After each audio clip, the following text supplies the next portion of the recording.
तो बात यह है जनरल साहब कि आपने इस पे आपका जो इदारा था साबिक, उसकी आपने पोजीशन भी देख ली है। और ये इसका जिक्र नादिया ने किया, वहां भी एक क्लैरिटी आ गई है। पहले तो बहुत ज्यादा ये बात हो रही थी कि शायद कोई रास्ता निकल आए, लेकिन उन्होंने वो माफी का जिक्र किया है। एक बड़ी क्लियर कट अंदाज में कहा है कि जी, जब तक ये माफी नहीं मांगेंगे उस वक्त तक हम आगे नहीं बढ़ेंगे। और कोई जिसे कहना चाहिए कॉम्प्रोमाइज का रास्ता नहीं निकल सकता।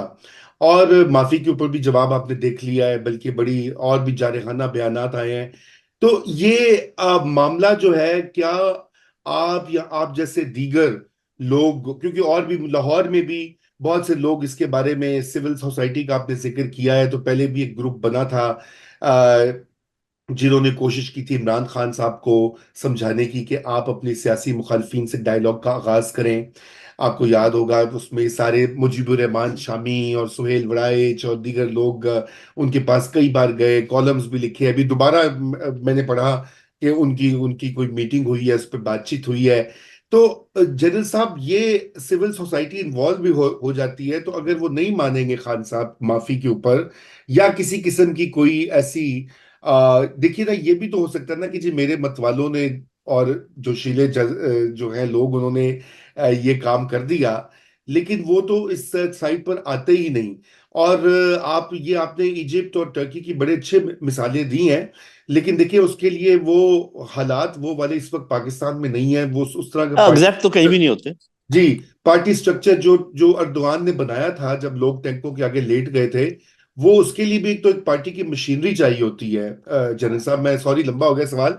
तो मेरा मुख्तसर पॉइंट ये है कि उस मशीनरी की अदम दस्तयाबी में तो वो वाला काम नहीं हो सकता। इसमें कोई ना कोई रास्ता ही निकालना पड़ेगा।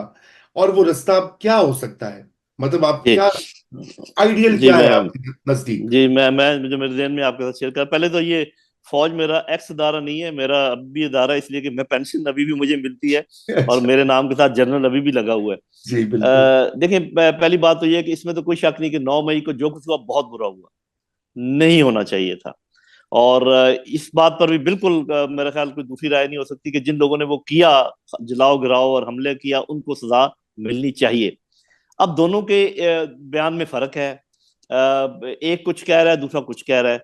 तो मेरा ख्याल है कल डीजीएसपीआर ने सिर्फ थोड़ा इशारा भी किया कि एक तो जुडिशियल कमीशन की उन्होंने बात की, जो कि कंडीशनल है, साहब जरा देर लगेगी, लेकिन उन्होंने ये कहा कि बहुत अच्छे उनके पास सबूत मौजूद हैं, सिक्का बंद सबूत मौजूद हैं।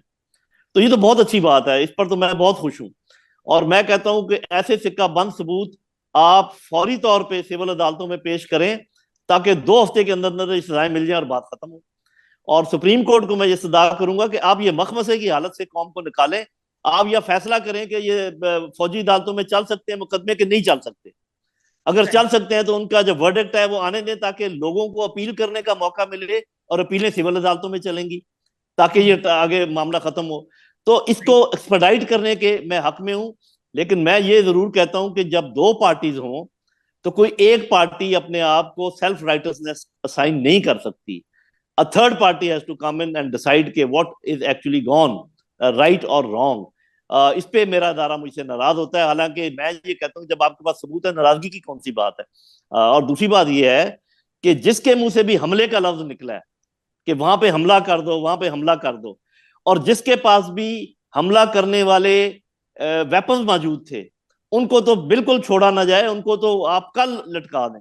लेकिन ये सबूत लेकर आए ना कि फलाने ने कहा था कि उधर हमला कर दो, और वो ये वाले वेपन लेकर उधर गए, क्योंकि हमले के लिए आपको कोई वेर विदौल चाहिए होता है ना।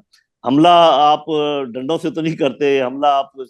तो मेरा अपना ख्याल है, अब मैं आपको बताता हूँ कि मेरे ख्याल में ये 9 मई का मसला कैसे हल हो सकता है, क्योंकि यही स्टिकिंग पॉइंट बना हुआ, और ये मेरे उस मजमून में नहीं है।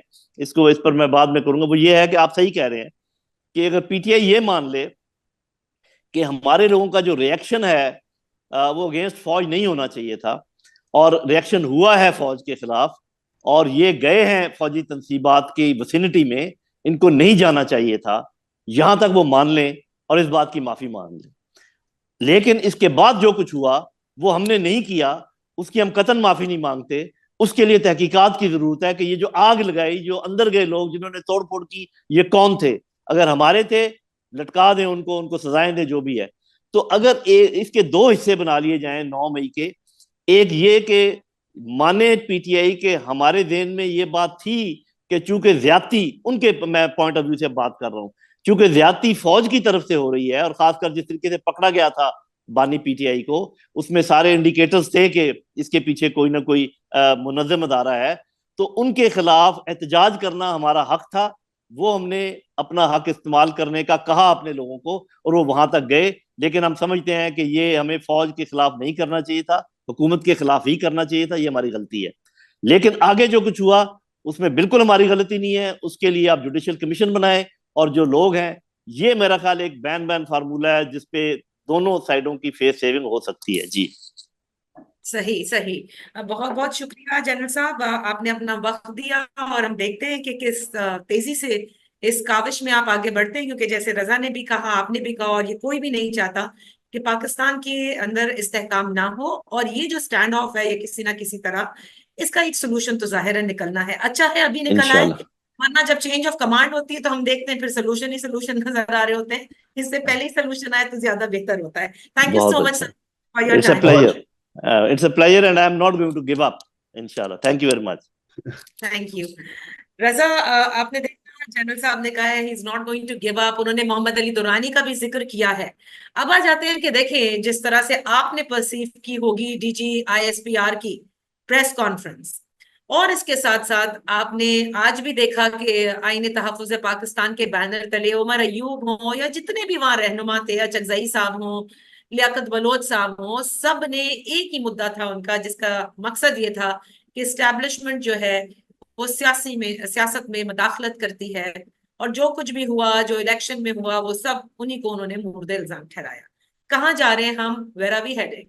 नहीं, नादिया देखिए, ये बात तो ऐसी बात है कि ये तो सभी कहते हैं, आप भी कहती हैं, मैं भी कहता हूँ, इसमें कोई नई बात तो क्या नहीं है।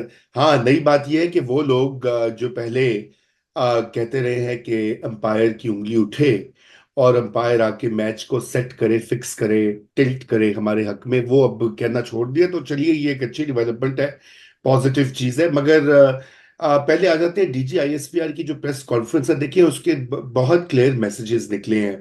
पहला तो ये मैसेज निकला है कि ये जो जनरल साहब जो भी बात कर रहे थे, और दीगर लोग भी जो बात इसके ऊपर स्पेकुलेट कर रहे हैं, आर्मी की जो कमांड है, लीडरशिप है, उनका कोई इरादा नहीं है सुलह सफाई का इस वक्त। कम से कम ये तो दिखाई दे रहा है। अगर वो होता तो कोई जरूर कोई लचक या कुछ और है। क्योंकि देखिए, जो माफी वाली शर्त है वो तो रिजेक्ट कर दी। आपने देखा, सद कैसर साहब ने भी कहा, दीगर उनका पीटीआई के अपना जो सोशल मीडिया अकाउंट है, उन्होंने कहा, खुद खान साहब ने कह दिया है। तो वो उन्होंने माफी की पहली शर्त रखी है। अब माफी नहीं होगी तो मामला कैसे आगे बढ़ेगा, और वहीं पे डेडलॉक है। दूसरी बात जो इसमें अहम चीज आई सामने, वो 2014 के धरने का जिक्र आ गया। अब ये भी बड़ी क्यूरियस बात थी। उसकी वजह ये कि जनरल जो डीजीआईएसपी है, उनको भी पता है कि कौन था उस धरने के पीछे। मतलब कोई जाने ना जाने, गुल ही ना जाने, बाग तो सारा जाने हैं। तो सवाल ये पैदा होता है कि क्या वो ये इंक्वायरी भी करवाएंगे, और अपने जो इदारे के अंदर जो लोग उनके जो ये काम कर रहे थे, इससे कतई नजर कि किसके हक में किसके खिलाफ करे थे, ये इदारे का काम ही नहीं है कि वो धरनों को सपोर्ट करे, कोई लंदन प्लान बनाए और आके मुल्क को जो है वो मुअत्तल कर दे, मुल्क की और हुकूमती कार्रवाइयों को। तो वो तो होना नहीं है। क्योंकि आपने देखा कि जनरल फैज को भी क्लीन चिट तकरीबन तकरीबन दे दी गई है।